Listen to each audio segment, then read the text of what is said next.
Dobry Tuborowski. There is a revisionist history of the Pilgrims' Thanksgiving story, which first appeared in The Free Market, the journal of the Ludwig von Mises Institute by Richard J. Mayberry, in November 1985, reprinted in 1999, and since then propagated by conservatives and libertarians in print, on the air, and over the internet by the journal Human Rights, Rush Limbaugh, etc., ad nauseum. Called the Great Thanksgiving Hoax, this revisionist Thanksgiving story turns out to be the Pilgrims' gratitude for deliverance, not from the first struggling year of their Plymouth colony, but from socialism.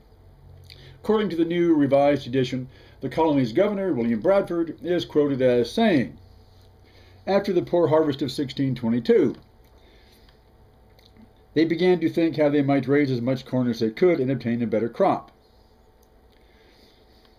They had begun to question their form of economic organization and had required that all profits and benefits that are got by trade, working, fishing, or any other means were to be placed in the common stock of the colony, and that all such persons as are of this colony are to have their meat, drink, apparel, and all provisions out of the commune stock, or out of the common stock.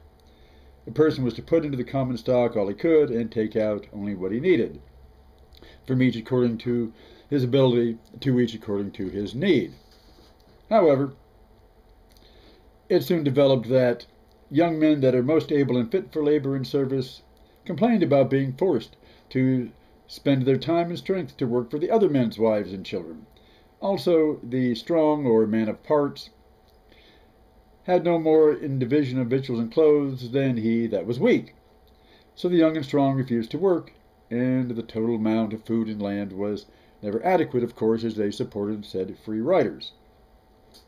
In John S. Barry's A History of Massachusetts, written in 1855, the author opined that the indolent, sure of a living, would labor only when compelled to. The willing were discouraged by the severity of their toils. So, Governor Bradford then divided the colony's lands between its members into privately held holdings, and voila, prosperity and plenty fell from the sky.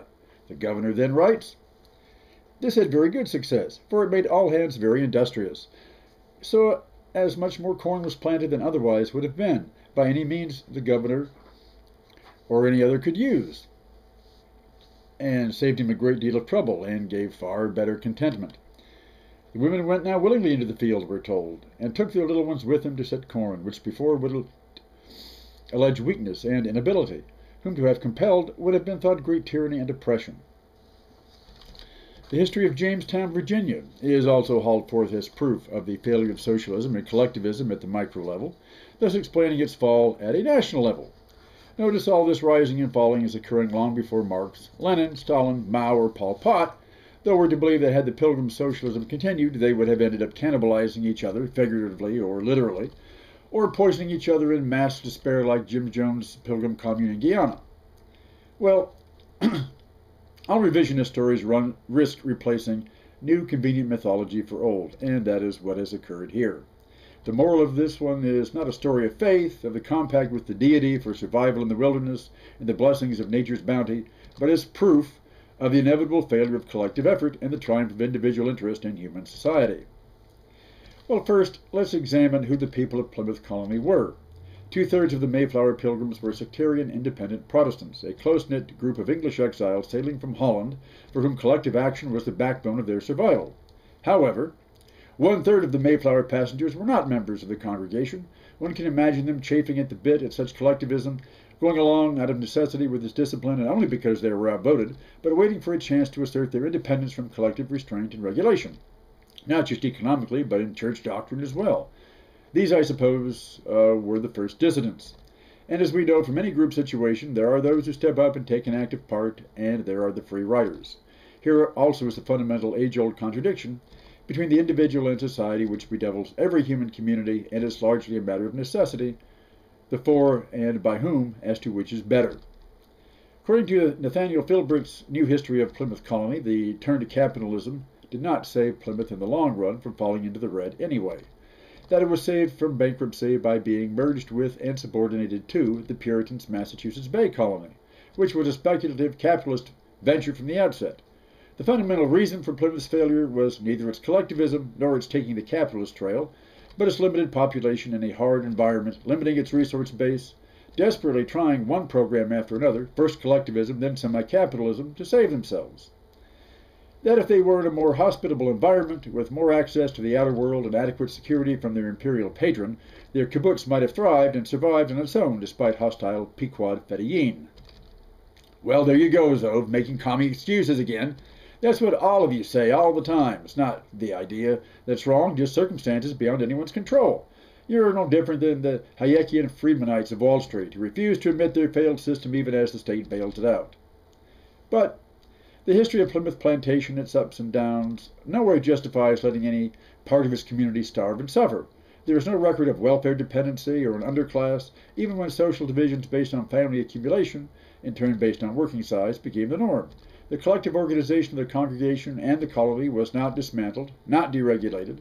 The New England Town Council system that they founded remains as an institution of grassroots community democracy long before the first Soviets ever appeared in Russia. In fact, the Plymouth colony, even in its perestroika phase, resembled identically an old Russian peasant commune, retaining a communal structure while the land was divided among its working households.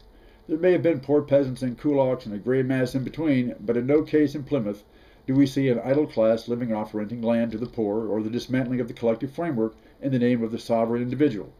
This is just another myth projected onto the poor Plymouth Pilgrims, who are destined, it seems, to be continually thrown back and forth on the waves of political expediency and never to find any real resting place on the rock of history.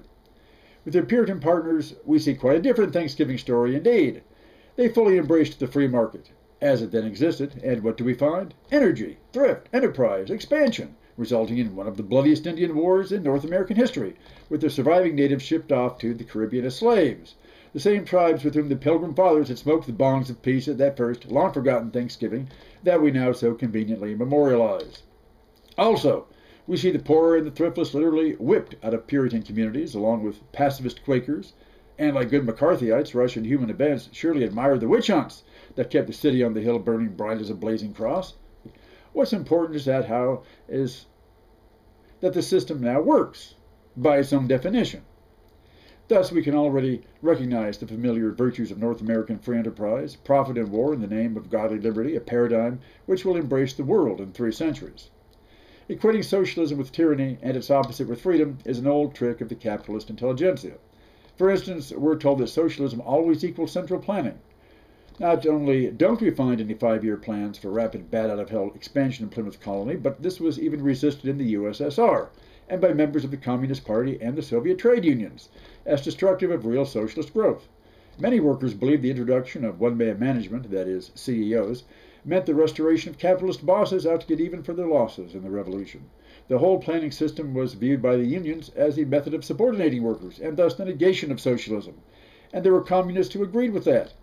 Whether it is a negation or not is beside the point. The reality, whether expressed in Plymouth Plantation or the USSR, cannot be conveniently compressed into a cookie-cutter shape to fit the intellectual needs of neoliberal free market propaganda.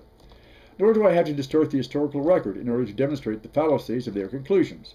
Measuring a system by its own definition of success can lead anywhere. Stalin's USSR was a success. It worked, as I said in a much earlier video, because it transformed Russia from a weak and backward peasant Plymouth into a military-industrial superpower. It was not a failed system, and by the world's definition of success, was a splendid one. Gulags, mass executions, mere collateral fallout on the road to victory, like Indian extermination or Abu Ghraib. Human considerations, morality, ethics, justice, stuff for little kids dressed like pilgrims at the school Thanksgiving play. It's typical for people to pull together in times of adversity and want their own way in times of prosperity. The collective period of Plymouth and Jamestown laid the basis for such future prosperity by pooling scarce resources and curbing excess consumption, the very Protestant frugality that our free market advocates righteously preach, but never find the material time to practice while rushing around in their Lexus LXs. If they ever made a compact with the deity on Thanksgiving, rest assured they also retained high-priced legal advisors to load it with enough loopholes to run right on through without even a paint scratch. Oh, there's the phone. Hello. Pol Pot? Well, good to hear from an expert in socialism, the very man who epitomizes the blessings and bounty of collective effort. What's that? You want to say that those pilgrims of Plymouth were not true communists? How can that be? If the von Mises Institute and Rush Limbaugh say so, why, that's the law and the prophets, regardless of what any third world melanin overdosed miscreant has to say. What's that? They failed because they did not purge the unbelievers from their midst, because they were all bourgeois mystics anyway, and you'd have had them all shot anyhow and dumped in a killing field at the back of Massachusetts Bay. They just weren't true communists. Well, what can I say to that? Those poor pilgrims won't ever find a home rock anywhere.